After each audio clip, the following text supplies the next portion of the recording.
Muy buenos días para todos. Bienvenidos a este viernes de soluciones sostenibles.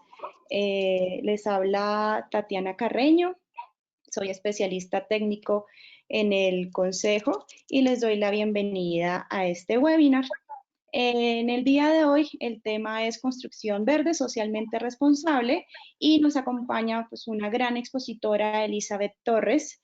Ella es profesional en sustentabilidad, apasionada por la equidad social y el combate al cambio climático, fundadora y titular de CEUS, Sostenibilidad Universal. Es una organización sin fines de lucro dedicada a promover la educación y el desarrollo sostenible en México y el resto de Latinoamérica. Elizabeth ha trabajado más de 10 años en distintos proyectos de desarrollo social con poblaciones de escasos recursos económicos y grupos vulnerados, responsabilidad social empresarial, educación en asuntos del medio ambiente y combate al cambio climático.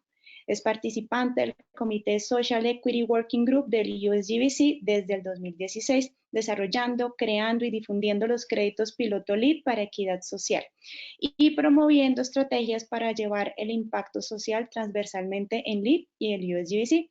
También forma parte de la red de líderes en el combate al cambio climático Climate Reality Project de Al Gore y fue reconocida por la publicación Greenpeace como uno de los 30 Under 30 líderes en sustentabilidad en su edición 2017. Muchas gracias, Elizabeth, por acompañarnos. Al final dejaremos un espacio para preguntas.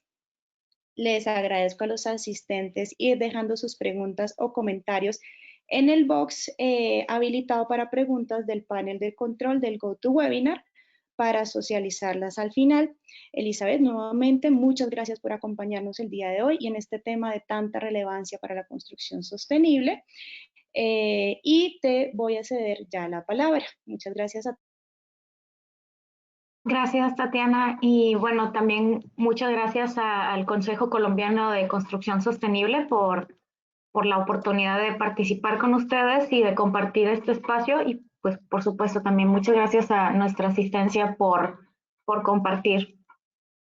Si les parece, vamos iniciando la presentación. Discúlpenme. Ahí va. Bueno, ya por ahí me presentó Tatiana, no me voy a detener mucho, me dedico principalmente a la educación en temas de cambio climático y equidad social.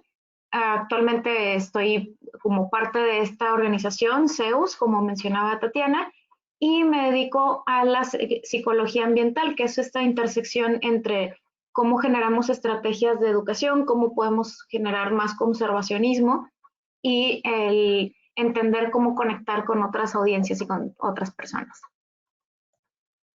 Y bueno, la presentación de hoy quiero compartirles más que un tema informativo, es una invitación atenta que tenemos y esta invitación es a pensar desde otros lugares el cómo hacemos nuestros espacios, cómo damos vida a los espacios. Desde el modelo con el que pensamos nuestro entorno construido, hemos progresado bastante, hemos podido darnos cuenta, se me fue, disculpen, hemos podido darnos cuenta de la relación que tenemos con el medio ambiente en las construcciones sostenibles principalmente. Nos damos cuenta que nuestro uso del espacio transforma el entorno y nos transforma a nosotros. Somos activos y nuestros edificios y construcciones son activos agentes en la regeneración del ecosistema. Y por supuesto, la invitación de hoy es a que, además de tomar en cuenta todas estas variables medioambientales que hoy día hacemos y el impacto en su salud humana, también seamos igual de activos y conscientes de nuestra influencia en el aspecto social de la construcción verde. Y a eso nos lleva a preguntarnos qué cosas hoy día también están sucediendo. Nuestra realidad actual es que tenemos ciudades que quizá no reflejan la diversidad social, cultural que tenemos, la diversidad de necesidades que también tenemos. Contamos con espacios que ya sea pasiva o activamente excluyen, marginan o limitan la interacción social, como el concepto de, por ahí que se ha sonado mucho de la arquitectura hostil o arquitectura defensiva, esto que vemos por acá donde se colocan vallas, barricadas, se colocan de pronto picos para evitar que la gente descanse debajo de los puentes o lo que sea, o que en los espacios públicos evitamos que se permita el permanecer mucho tiempo. Y también tenemos otras realidades que son parte de esta cadena general del ciclo de vida de la construcción, que son tanto monumentos, símbolos culturales, histórica o políticamente alienantes. Ya lo hemos visto, por ejemplo, con el derribo de estatuas o monumentos de la colonización, de figuras del racismo en el caso de los Estados Unidos. Y dentro de nuestro proceso de construcción, obviamente también tenemos que hablar de cómo hacemos nuestro proceso productivo, cómo participamos de prácticas de explotación laboral, derechos de los trabajadores y las trabajadoras de la construcción, o el trabajo infantil en la construcción. Muchos de los edificios con los que nosotros trabajamos, que son edificios que pertenecen a alguna certificación como LEED o como otros tipos de certificados, pues lógicamente atienden un nivel de mercado distinto, donde se cuidan mucho todas estas prácticas, pero no está de más saber que esta realidad existe en todo tipo de construcciones a lo largo del planeta. Entonces, este panorama crea o agudiza problemas que ya existen en nuestra sociedad, más aún con nuestra situación actual, donde en el 2020 estamos todavía cruzando una pandemia. No podríamos decir que estamos al principio, en medio o al final, ya que aún en muchos países estamos deduciendo qué situación estamos. Tenemos también esta nueva realidad que nos invita a pensar nuestros espacios, la distancia que debemos tomar, la higiene que debemos tomar, y los espacios interiores para quienes estamos resguardados. Y tenemos también situaciones de cambio climático, una potencial recesión global, etc. Entonces, todo esto nos deja en una situación vulnerable a una buena parte de nuestra sociedad. Y algo que quiero compartirles, algunos datos a considerar, es que con base en estudios de la Universidad Yale en Estados Unidos, más o menos se estima que 2% de la población mundial, esto calculado en enero del 2020, podría encontrarse en situación de calle actualmente, y otro 20% de la población no cuenta con una vivienda adecuada, pero estas mediciones siempre son difíciles de hacer. O sea, puede ser un dato mucho mayor, puede ser un dato ligeramente menor, definitivamente no mucho menor, ya que estas mediciones se complican por la dificultad de localizar a la gente que está en constante tránsito porque precisamente no cuentan con una vivienda. Otro dato que nos comparte aquí el Foro Económico Mundial, el World Economic Forum, en 2014 el 10% de la población con mayor riqueza de América Latina había acumulado el total de, no estoy viendo mi pantalla, discúlpenme, el total de el 71% de la riqueza total de la región, y según los cálculos de Oxfam, en 6 años el 1% de la región habría acumulado más del 99% de la riqueza restante de seguir en esta tendencia. Esto se presentó en el 2016, hoy día ya pasaron estos 6 años. Da gusto decir que no llegamos a este escenario tan agudo, donde el 1% acumula el 99% y el resto vive en pobreza o pobreza extrema, pero sí que tenemos todavía una tarea que hacer respecto a generar mayores equidades. Entonces, ¿dónde nos deja todo esto? Y quizá algunas personas dentro de nuestra audiencia, como yo, se acuerdan de este jueguito que teníamos nuestros celulares hace mucho tiempo antes de los smartphones, que era la serpiente. O sea, jugábamos a que tomábamos la comidita o los objetitos, la serpiente iba creciendo y si se mordía a sí misma, muere.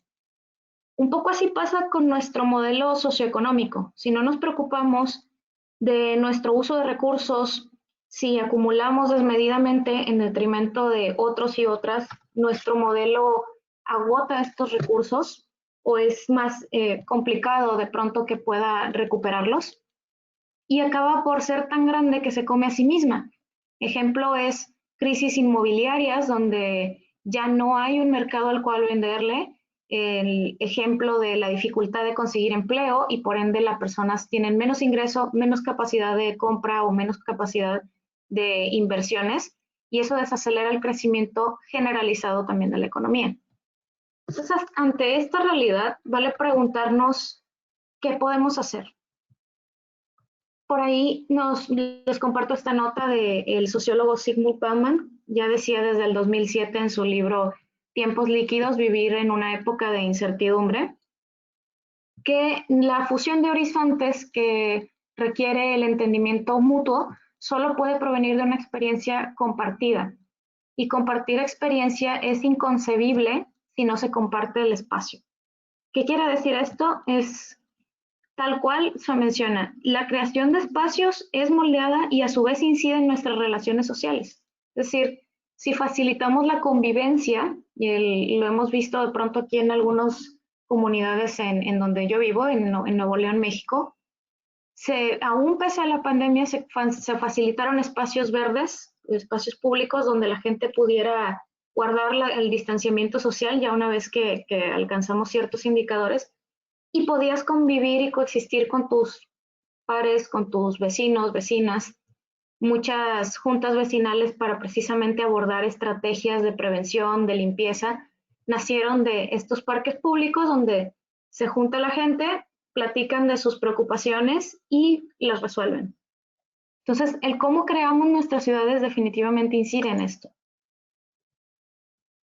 Y nuestro enfoque también puede ser no solo ambiental, sino socialmente regenerativo. Hoy día generamos espacios que desde la construcción verde y sobre todo desde la construcción sostenible buscan no solamente no dañar el medio ambiente, sino que generar un cambio positivo. Podemos hacer lo mismo, podemos incidir en la sociedad desde pensar el entorno construido como un bien común. Aquí en esta pequeña pirámide les comparto humildemente lo que me parece que son pasos que podemos seguir para este proceso de regeneración, en el entendido que existen muchísimos más y que sobre todo las comunidades son dueñas de crear también sus propias alternativas para crear bienestar, para crear oportunidades. Entonces, esto es un poco de lo que yo les comparto que me ha tocado trabajar. Sin embargo, hay mil maneras de pensar fuera de la caja y poder encontrar respuestas. La que les compartía primero es pensar el entorno construido como un bien común, es decir, nosotros ya tenemos una perspectiva holística donde vemos que el consumo de agua, el consumo de energía y cómo posicionamos el paisajismo incide en la ecología. Esto también incide en las relaciones humanas. El segundo el segundo punto también sería repensar los espacios existentes. Es un poco la analogía a los edificios de certificado LEED, operaciones y mantenimiento. Ya existe el espacio, eso no limita a que se pueda hacer más cosas y que se pueda dar una relación continua de co-creación en el espacio. Los espacios existentes nos permiten modificar, nos permiten crear, el tener un edificio y colocar una banca de descanso, un punto donde protegerse del sol y la lluvia, incluso abrir las puertas a los edificios para otro tipo de clientela. Todos este tipo de estrategias que podemos hacer en nuestros edificios existentes para integrarnos con la comunidad y para permitirles también ser partícipes del proceso creativo de estos espacios. La tercera, inclusión y diversidad en nuestras mesas de trabajo. Esto no me canso de decirlo. ¿Cómo podemos saber en nuestros equipos de diseño, de mantenimiento, de creación de edificios, cómo podemos saber qué necesidades tiene nuestra comunidad? Pues invitándoles a la mesa. Invitando un público o más bien un equipo de trabajo más diverso, donde incluyamos distintos géneros, distintas razas, distintas creencias, distintos entornos o contextos socioeconómicos que reflejen esta diversidad que tenemos en nuestras calles. Particularmente he tenido la experiencia de conocer mucha gente de Colombia, con mucho gusto, les tengo mucho cariño a la gente de Colombia, y me he topado que su país está llenísimo de diversidad. Diría que es uno de los más diversos que me ha tocado conocer, igual que de pronto México o quizá mucho más. Entonces, tenemos que reflejar esa diversidad que tenemos en nuestras calles y reflejarla en nuestras mesas de trabajo para que a su vez se note en la toma de decisiones de nuestros espacios. La cuarta, operar siendo conscientes de nuestra responsabilidad social. Yo personalmente dejé de decir hace tiempo el hacer responsabilidad social dentro de las compañías, porque la realidad es que la responsabilidad social no es algo que se haga, es algo que se tiene y es algo que todos nosotros tenemos con respecto a nuestro entorno. Entonces, ser conscientes de cómo somos socialmente responsables, qué impacto estamos dejando y, lógicamente, buscar ser lo más proactivos en generar bienestar. Y la última que diría yo es el tope de la pirámide, la punta más alta, es la cadena de suministro. Lo vemos también en los edificios en la cuestión de los materiales ambientalmente responsables. Esto pasa por hacer una nueva evaluación también en cuanto a respeto a los derechos humanos, el evitar, por ejemplo, lo que les comentaba, trabajo infantil para la extracción de materiales, evitar el trabajo forzado, promover incluso más allá como creación de oportunidades laborales dignas, capacitación, sueldos justos, equitativos, equipos más diversos. Ya ahora sí hablando de nuestra cadena de abastecimiento, nuestros proveedores, nuestros suministros, etc. En concreto, nuestros edificios LEED, por ejemplo, además tienen pasos específicos para abordar la equidad social por medio de créditos piloto para la equidad social que consideran las operaciones del equipo de proyecto, la vinculación con la comunidad y, como les mencionaba, la cadena de suministro en la construcción y operación de los edificios o comunidades. Vamos a platicar un poco de los 3 créditos piloto que tenemos. Este enfoque es un poco en edificios de New Construction. Sin embargo, estos créditos no están limitados a solo este tipo de edificios. También se cuentan con créditos piloto para operaciones y mantenimiento, Neighborhood Development, Lead for Cities, entre otros.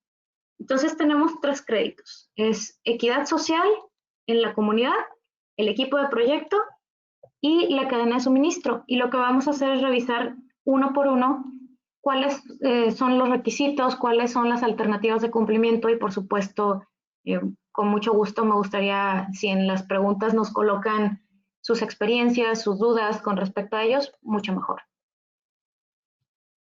El primero es equidad social en la comunidad. Este busca alentar a quienes integran el equipo de proyecto a tocar base con las comunidades que tenemos aledañas al proyecto, identificar quiénes están siendo afectados por el proyecto mediante la evaluación SID o hacer trabajo en equipo con organizaciones de servicio y apoyo comunitario. Estas pueden ser desde organizaciones de la sociedad civil hasta organizaciones comunitarias.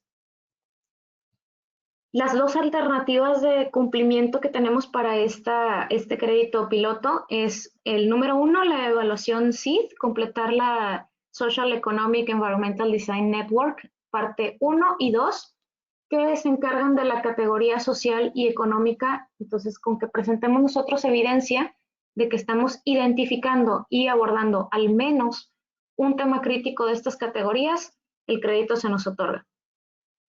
La opción número 2 es aliarnos con una organización de servicio o apoyo comunitario existente.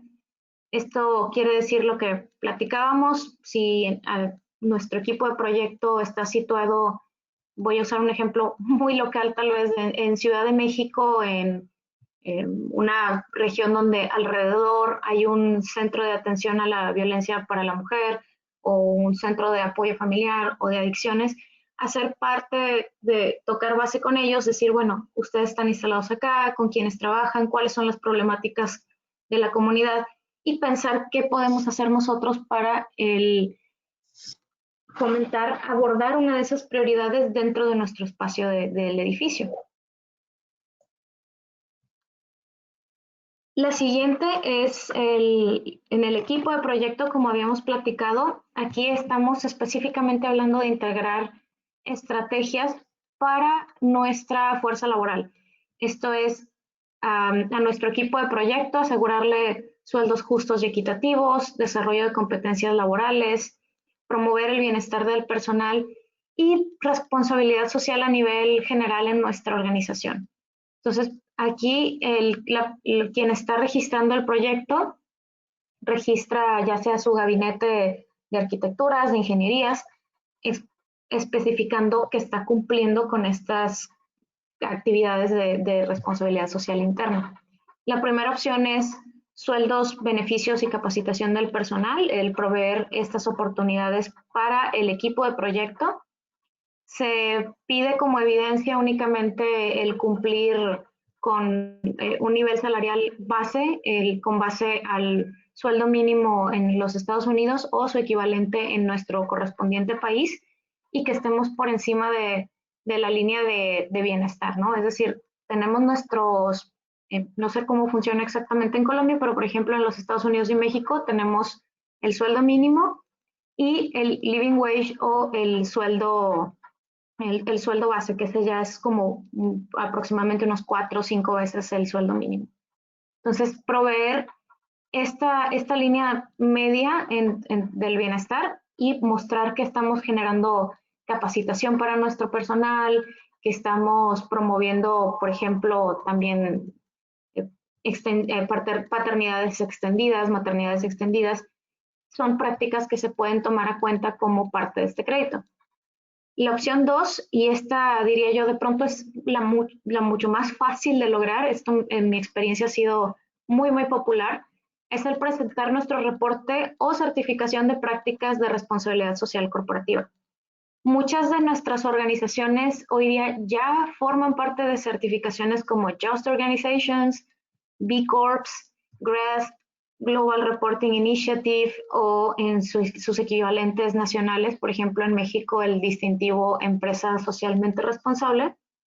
Si ya tenemos estos reportes, si ya hacemos estas prácticas en nuestro nivel organizacional, basta con presentar este reporte para poder acreditar este punto en LEED. Y la tercera es la equidad social en la cadena de suministro. Esto es alentar a quienes integran el equipo de proyecto a promover la equidad social desde nuestros proveedores, haciendo promoción del comercio justo, respeto por los derechos humanos, dar preferencia a materiales manufacturados de manera responsable y evaluar a nuestros proveedores dentro del proyecto con códigos de ética. Aquí, por ejemplo, tenemos estas alternativas de cumplimiento. La primera es definitivamente hacer un reporte de sostenibilidad de proveedores de primer grado en materia de derechos humanos verificado por tercera parte. Suena complicado, pero no es otra cosa que decir, estamos haciendo una evaluación de proveedores con materia de derechos humanos y que tengamos una validación auditable y confiable, y no solamente sea como, sí, yo te estoy proveedor diciendo que yo cumplo con derechos humanos, perfecto. No, o sea, muéstrame que has sido evaluado en esta materia y que estás cumpliendo. El número 2 es también un código de ética, definitivamente que se ha verificado que cumpla con temas de derechos humanos, basado en criterios reconocidos internacionalmente. Pues quiere decir que si nuestro proveedor de concreto, por ejemplo, o de puertas, ventanales, que este proveedor nos pueda dar su ficha de yo tengo este código de ética donde certifico que mis operaciones no requieren trabajo forzado, damos sueldos dignos, respetamos la diversidad, respetamos derechos humanos en general, y que revisemos que la lectura de este código de ética de verdad refleje estos criterios. En el lenguaje de todos estos créditos, en la biblioteca de US Green Building Council, se encuentran específicamente ejemplos que les va a poder ayudar a entender qué necesita mostrarse como evidencia. Que quiero decirles que en mi experiencia ha sido muy fácil de cumplir estos créditos. Quizá el que se nos ha hecho un poco más difícil es precisamente cadena de suministro, porque requiere algo que está fuera de nuestro control, pero les diré que es uno de los más transformadores de la industria, porque ya no solo estamos ocupándonos de nuestra operación, sino que estamos fomentando que nuestras terceras partes también participen de esta filosofía. Y tenemos el cumplimiento alternativo.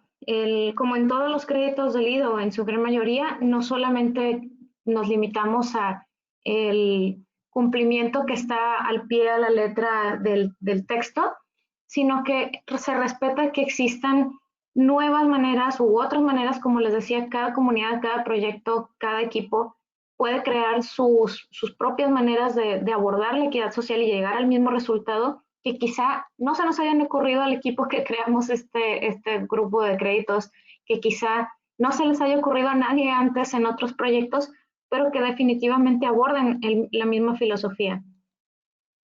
Entonces, una vez que ustedes vean en los créditos y digan, la estrategia que estoy tomando yo no está siendo considerada por el lenguaje, pero abordo derechos humanos, abordo vinculación con la comunidad, abordo derecho laboral. Por supuesto que ustedes pueden presentar esta información. Hay de pronto estándares locales, incluso como les comentaba, en México tenemos empresa socialmente responsable. Si ustedes en Colombia cuentan con un certificado de alguna institución en prácticas de responsabilidad social, por supuesto que pueden presentarlo y esto puede ser un alternativo de cumplimiento para la equidad social en el equipo de proyecto. Entonces, al inicio de la presentación, yo les comentaba que tenemos una invitación a repensar nuestro modelo, una invitación a pensar desde otros lugares el cómo podemos hacer la construcción regenerativa, no solo en lo ambiental, sino también en lo social. Y justo como ven aquí en nuestra imagen, les invito a decir sí, les invito a decir sí podemos, queremos ser agentes de cambio, no solo en el tema del cambio climático y de la conservación ambiental, sino también de nuestro entorno social. Y es importante destacar que aun cuando quienes estamos aquí reunidos y reunidas hemos conocido proyectos LEED, hemos participado en proyectos de certificaciones de edificios sustentables de pronto, si no estamos en algún proyecto de certificado, claro que aún así podemos tomar esta invitación y hacer parte de nuestras prácticas de construcción. En algunas sugerencias que les comparto o algunos recursos, está este checklist de impacto social, la lista de verificación de impacto social del LEED. Está ya traducida al español. Este fue un gran logro que tuvimos también en el equipo de Social Equity Working Group hace algunos años. Este cuestionario básicamente nos hace preguntas sobre cómo estamos afectando a nuestra comunidad, si hemos estado teniendo contacto o comunicación con nuestros grupos de interés, si nuestros renders incluso muestran visualmente la inclusión y la diversidad social que podemos tener, o sea, es decir, evitar que estos renders donde todos los muñequitos son estándar jóvenes o jóvenes adultos de cierto nivel socioeconómico, de cierta apariencia, claro que no, sino que salimos a la calle y vemos un público sumamente diverso, ¿no? Entonces, que nuestro render refleje eso, y que nuestro sitio, por ejemplo, no solo pensarlo desde el boundary del proyecto, sino, es decir, los muros, sino lo que está fuera del muro. ¿Hacia dónde van nuestros trabajadores? ¿De dónde vienen? Estoy considerando las más importantes preocupaciones de salud, economía, sociales que hay en nuestra comunidad. Y el checklist es en general bastante sencillo de contestar.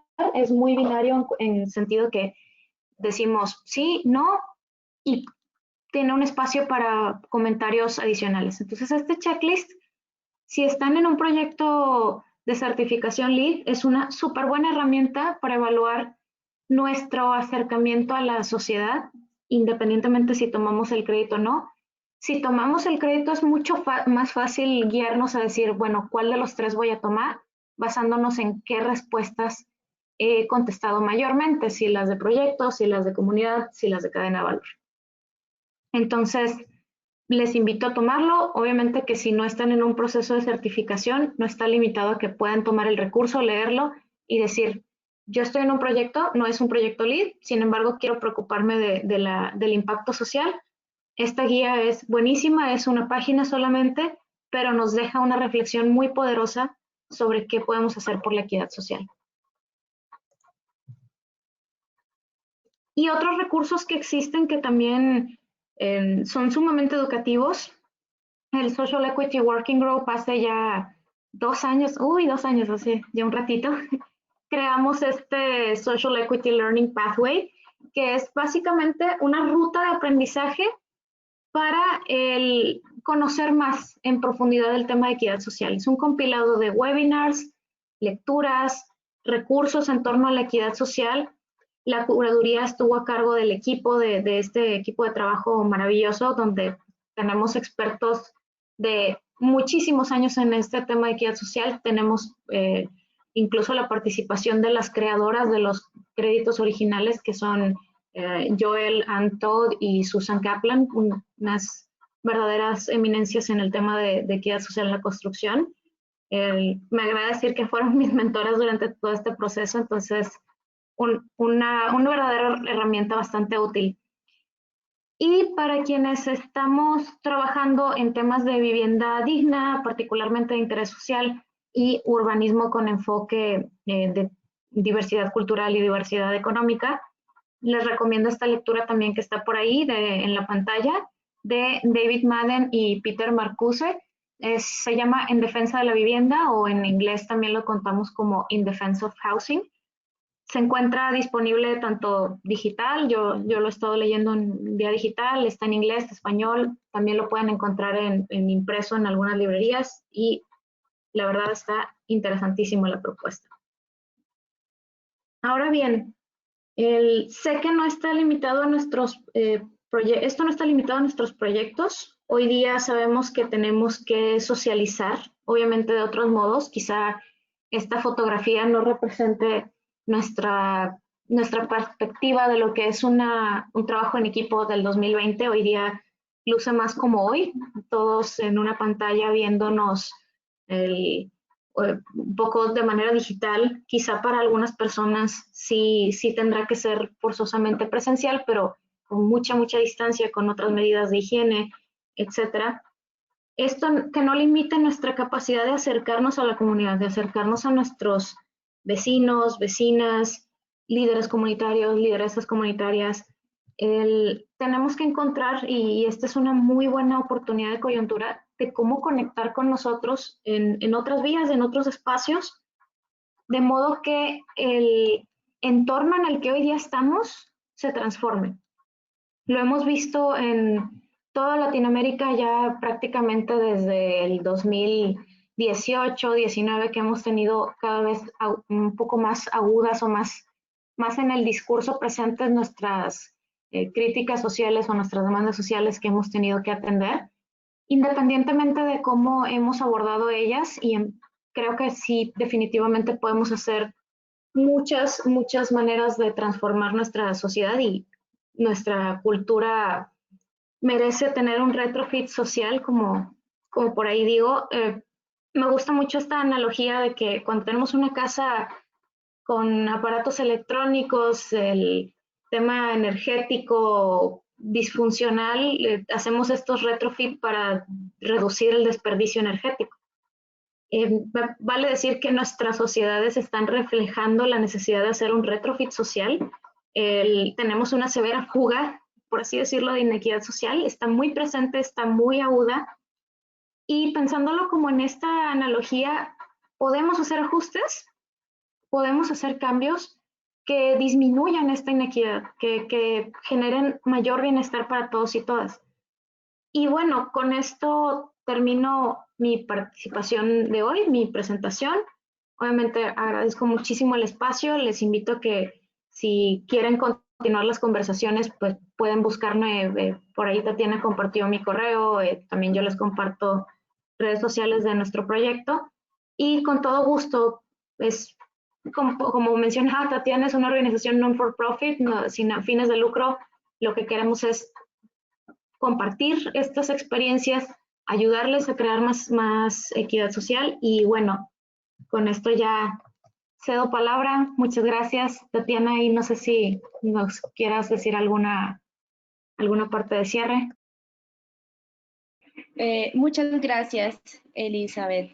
Sí, justamente quiero ahora invitar a nuestros asistentes a que por favor nos compartan sus preguntas en el box de preguntas mientras nos van escribiendo las preguntas. Aprovecho para invitarlos muy especialmente a participar de nuestro evento principal que tendremos 28, 29 y 30 de octubre, que es ConstruVerde. Pues este evento se ha convertido en el evento más importante de urbanismo y construcción sostenible del país. Y este año pues también va a ser virtual, tendrá una plataforma que además les va a permitir tener acceso a información técnica pues muy relevante, a casos de estudio de proyectos y a la lista completa de asistentes a los que van a poder enviar mensajes directos si quieren pues generar un contacto, aprovechar ese networking de manera virtual. Tendremos como todos los años pues una agenda de muy alto nivel con paneles y conferencistas nacionales e internacionales de temáticas como vivienda sostenible, innovación, mercado de productos sostenibles, urbanismo sostenible, entre otros temas pues también muy relevantes. Este año pues estamos buscando facilitar el acceso de un público mucho más amplio de todo el país y de la región, para lo que hemos definido pues unas tarifas muy especiales. Además, si se registran durante, bueno, hoy ya es el último día, van a tener un 20% de descuento sobre la tarifa que les aplica. Entonces, para que por favor pues aprovechen también este gran descuento. Voy a dejar mientras nos van llegando preguntas, aquí ya nos están llegando, voy a dejarles en el chat los links para pues los que quisieran de pronto consultar más al detalle sobre la agenda en la página de construverde.co pueden pues ya encontrar información y para el registro pues también les dejo el link aquí en el chat. Entonces pues cordialmente invitados. Voy entonces ya a leer las preguntas que nos han ido llegando.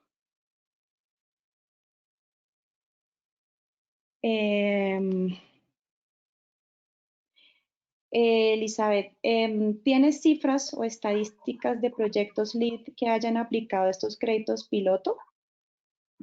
Claro. En el último informe que me tocó participar fue 2018, por supuesto que ahorita los números han incrementado. Hasta ese entonces teníamos globalmente cerca de 300, no, perdóname, este es el número de México, discúlpenme mucho, este es el número de México, eran 300 intentos de créditos de piloto, 278 aproximadamente enfocados al equipo de proyecto, lo que les comentaba el crédito número 2. En el tema de comunidad estaba muy cercano el número en porcentaje y en el de cadena de suministro, ahí teníamos un número bastante cortito, teníamos solo 4 participaciones exitosas. Sin embargo, pues les decía, este es un estadístico de hace ya 2 años que nos tocó hacer este análisis, pero con todo gusto buscamos el dato y se los comparto por medio del consejo. Muchas gracias, Elizabeth. Sería muy interesante y no sé si quizás se podría tener un desglosado de las cifras para Colombia. Claro. Tendríamos como un panorama muy interesante ahí. Sí, Gracias. Con todo gusto. Tenemos otra pregunta. ¿Nos podrías, por favor, compartir el checklist que presentaste que está en español? ¿Dónde se puede conseguir? Sí, este lo localizan en el apartado de Resources del US Green Building Council.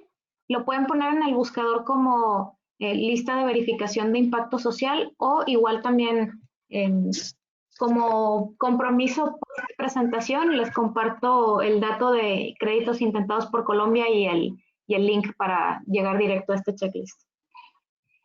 Ay, perfecto, muchas gracias. Tenemos otra pregunta por acá. ¿Cómo podemos medir el impacto social que generamos? Listo. Esto yo les recomendaría generar indicadores, es decir, si hacen alianza estratégica con organizaciones dedicadas 100% a esto del tema de la equidad social, mucho más fácil porque ellos les dan los indicadores. Por ejemplo, Habitat for Humanity, o tenemos el ejemplo de la organización Techo. ¿Cuántas casas se construyeron? ¿Cuántas familias la habitan? ¿Cuántas personas se sacan de situación de calle a una vivienda digna? No sé, por decir un ejemplo. O a cuántas personas estamos generando oportunidades de trabajo. Ese es otro indicador. Ya ustedes definirán si quieren hacerlo de manera autónoma, en el caso que ustedes decidan abordar la equidad social directamente, o hacer este tipo de alianza estratégica. Mi recomendación es, la rueda ya existe, no hay que inventarla. Si tenemos capacidad de hacer alianzas, hagámosla. Claro que respeto muchísimo arquitectos, arquitectas, ingenieras que no dominan el tema y quieren aprender. Entonces, también es válido el acercarnos como ciudadanos, ciudadanas a querer aprender este tipo de estrategias y desarrollarlas. Sí, de nuevo reitero la invitación a leer el Social Equity Learning Pathway para poder conocer indicadores claros, no de pronto caer en prácticas de imponer realidades, sino más bien ir con los oídos abiertos y escuchar qué necesita esta comunidad y generar indicadores con base en ello. Muchas gracias, Elizabeth. Tenemos otra pregunta.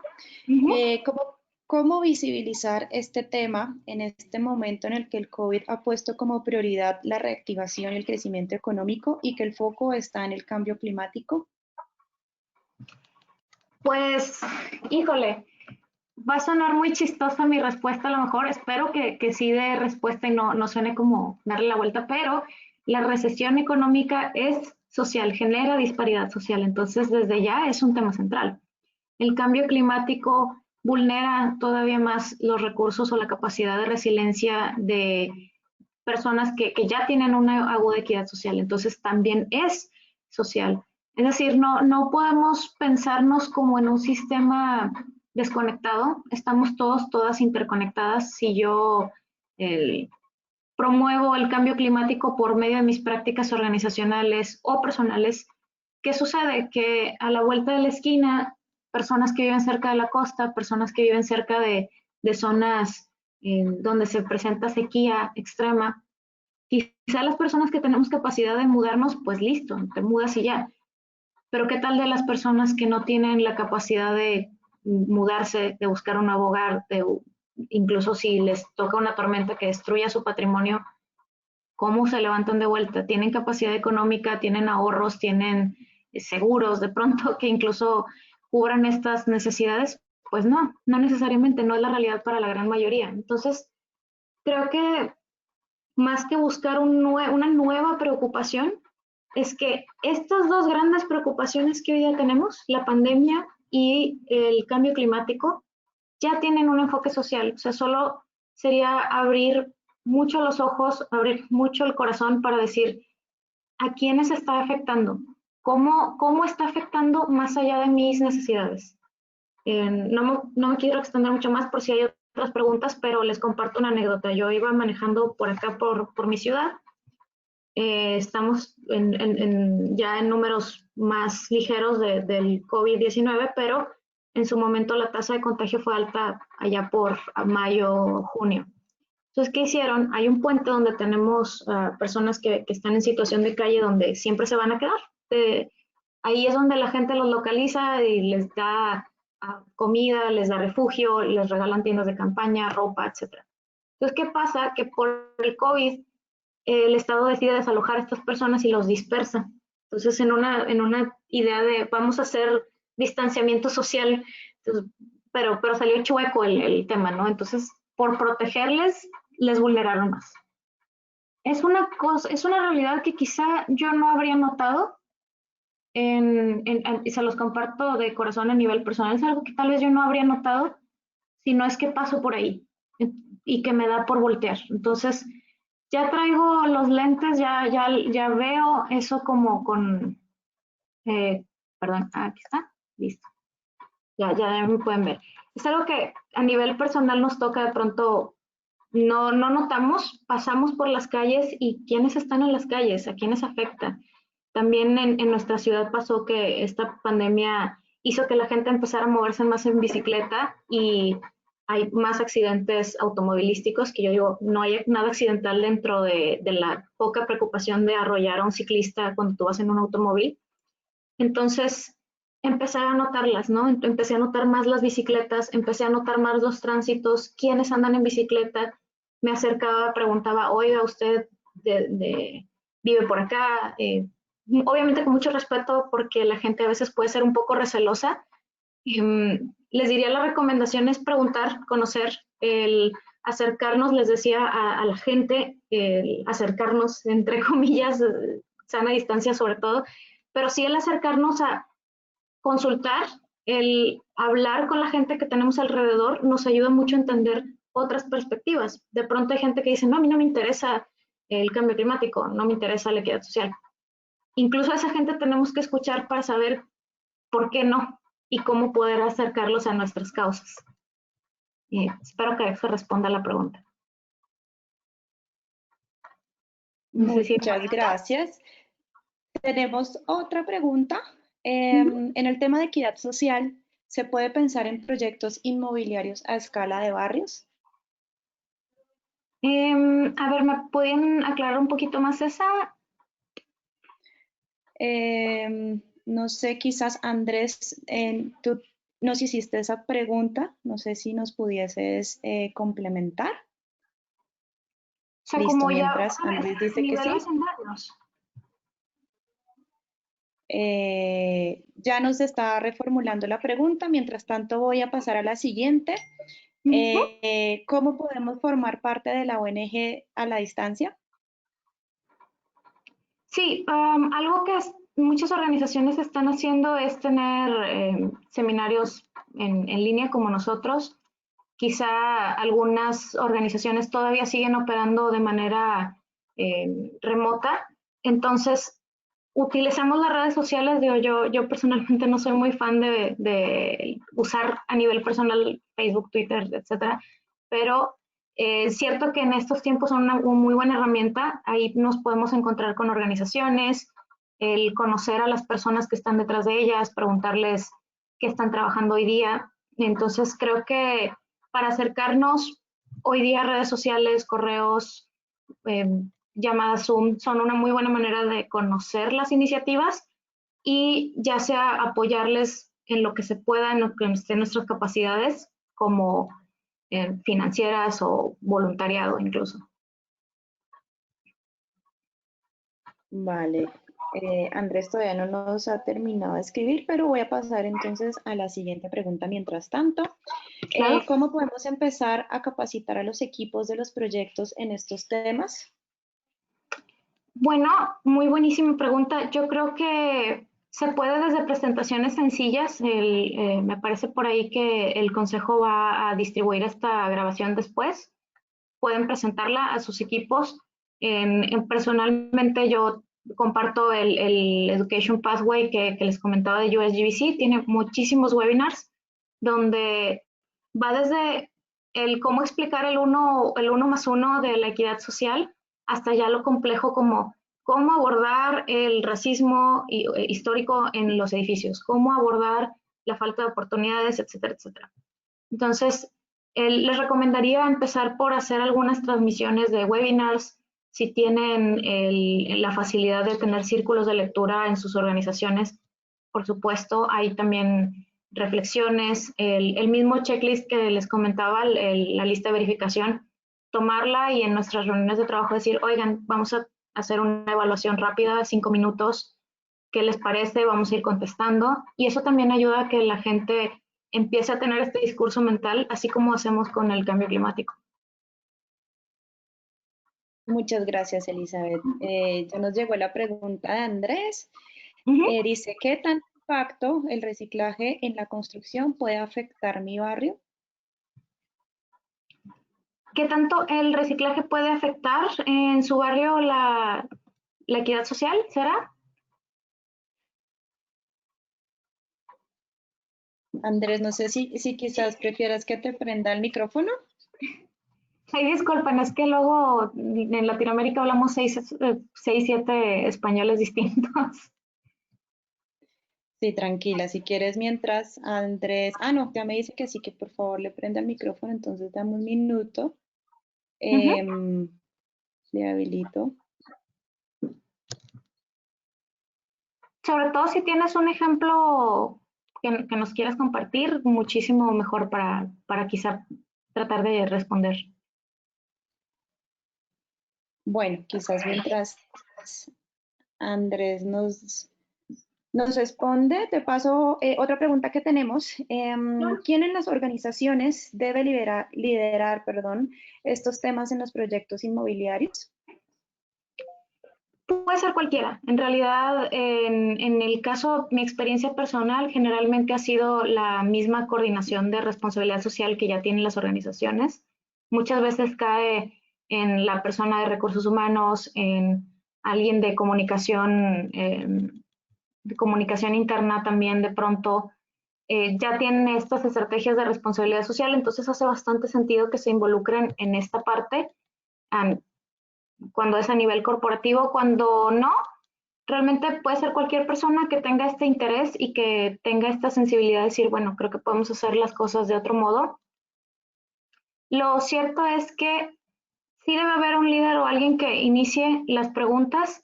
Yo creo que es un tema que cualquiera podemos tomar, solo requiere, sí, informarnos, conocer para poder acercarnos más que con palabras, con escucha. Así es, muchas gracias, Elizabeth. Eh, bueno, mientras avanzamos en otra pregunta que tenemos acá, ¿cuál es la Ujú. diferencia entre equidad social e igualdad? Muy buena pregunta. Esto lo aprendí yo también cuando empecé todo este tema de equidad social. Es muy interesante.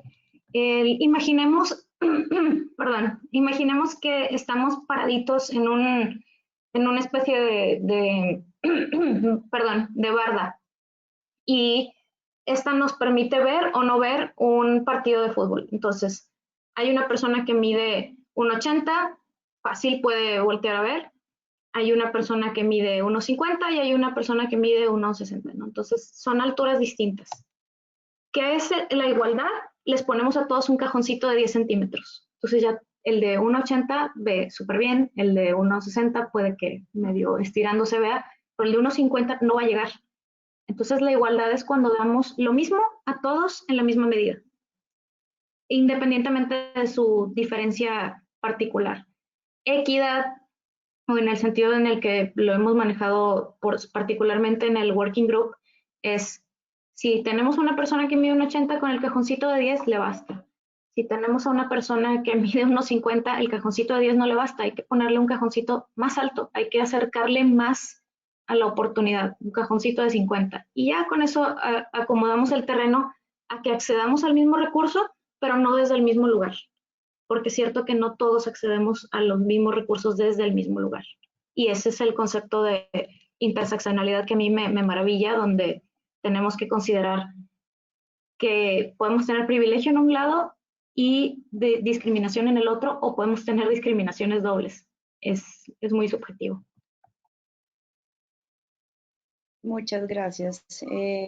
Andrés nos dice que efectivamente te ibas a responder bien la pregunta cuando se formuló la primera vez, entonces la vuelvo a leer. Ya.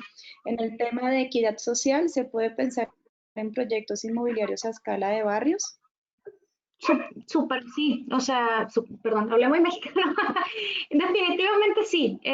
A nivel comunitario o a nivel barrio es de hecho una de las maneras donde se aborda más la equidad social.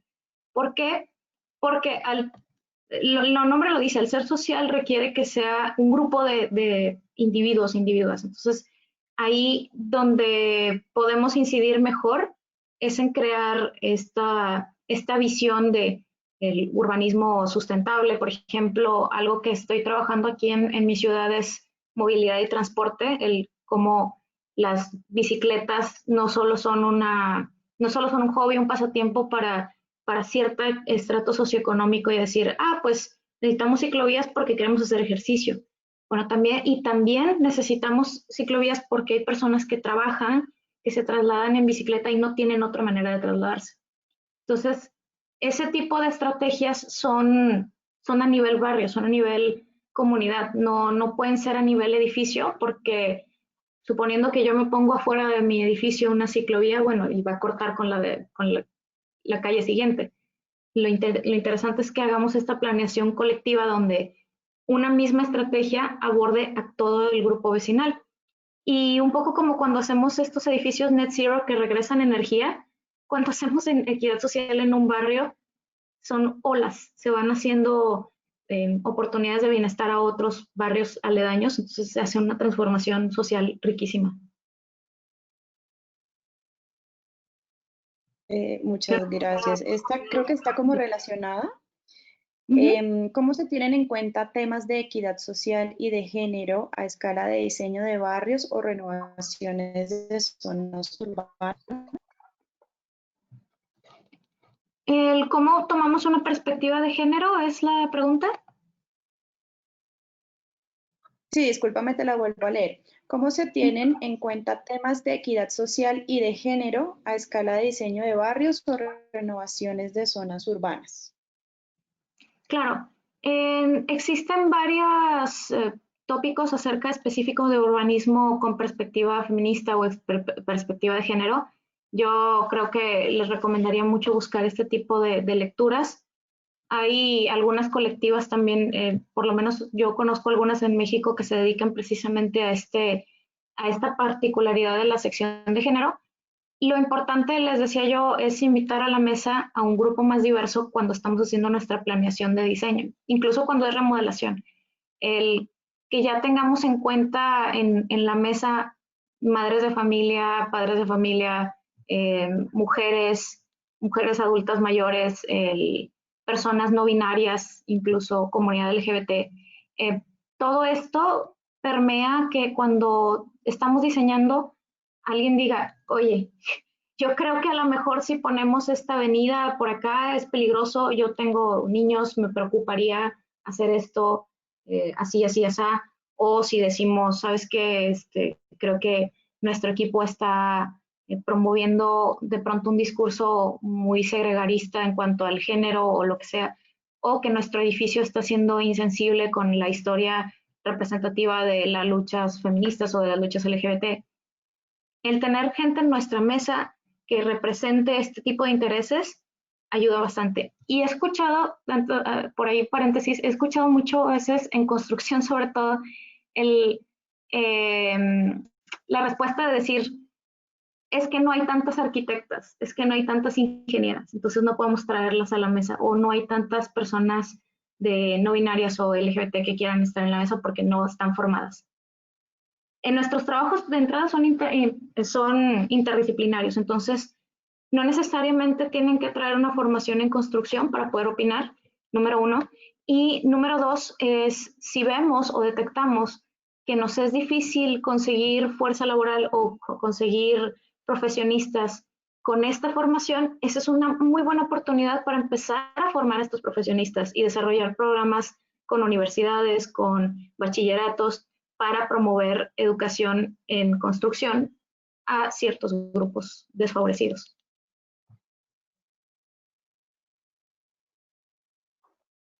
Ahí espero que se haya respondido. Sí, tenemos una última pregunta, tenemos espacio para una última pregunta. Claro. En el sector de desarrollo de proyectos residenciales, ¿qué estrategias conoces para que los desarrolladores vayan más allá de vender el inmueble con temas de equidad social para que los propietarios de estos nuevos inmuebles lo tengan en cuenta? Ok, creo que les platicaba desde cómo pensamos el modelo. O sea, es el paso base que yo he pensado es, ¿para qué construimos? ¿Para quién construimos? O sea, sabemos que el sector inmobiliario hoy día su vía regia es la acumulación de valor. Entonces, bueno, también pensar qué podemos hacer respecto a la vivienda, es decir, qué podemos hacer respecto a el mantener la rentabilidad, pero tampoco generar una inflación de mercado desacerbada que margine a ciertos grupos de la adquisición de una propiedad. O, por ejemplo, en casos de que ya tenemos construido, ya se hizo, ya está en este lugar, también pensar en la creación de espacios, les compartía, comunitarios, o sea, desde parques, desde sitios de convivencia. Yo me sorprendí hace poco, fui a un barrio donde yo vivía hace bastantes años y vi a un grupo de señoras reunidas, estaban en la que era la cancha de fútbol de la colonia, se juntaron todas y yo las vi y dije, pues, ¿qué está pasando? Debe ser una junta vecinal, me acerco y justo lo que les platicaba hace rato, estaban hablando de hacer una campaña de sanitización a nivel barrio, de hacer como hacer ellas coser unos cubrebocas y repartirlos a la gente, cosa que no, quizá no habrían tenido ellas un espacio donde reunirse si no hubiese ese parque, si no hubiese esa comuna, porque hoy día tenemos que respetar los lineamientos de distanciamiento social, no podemos reunirnos en casas, no podemos contar con espacios usados para esto tradicionalmente como iglesias o como escuelas. Entonces, ¿qué hicieron ellas? Se juntaron en la cancha de fútbol, se separaban como por 1 metro de distancia, entonces se veía un círculo enorme, traían el megáfono para poderse comunicar, entonces muy, muy interesante. Yo creo que también crear espacios que sean intencionalmente para la comunidad, o sea, como para generar el diálogo, para generar convivencia, también ayuda mucho a que la equidad social sea abordada en este tipo de vecindarios. Elizabeth, muchísimas gracias. Ya tenemos pues varios comentarios de nuestros asistentes que también comparto, donde te agradecen muchísimo por este espacio, te felicitan, te felicitan por estas ideas, nos dejas también como con mucho también una tarea. Vamos a consultar estos recursos, bueno, en fin, creo que los asistentes están también muy contentos con esta participación tuya. Efectivamente, esta sesión está siendo grabada y la vamos a subir también a nuestro canal de YouTube para que quizás quienes no nos pudieron acompañar, porque tuvimos bastantes inscritos, la puedan consultar más adelante. Entonces, sí, efectivamente, excelente charla. Bueno, muchísimas gracias, Elizabeth. Muchísimas gracias a los asistentes por acompañarnos y pues esperamos que esto haya sido una gran oportunidad también de aprendizaje. Claro que sí. Muchas gracias también a ustedes por compartir el espacio y bueno, un abrazo virtual desde acá, desde México.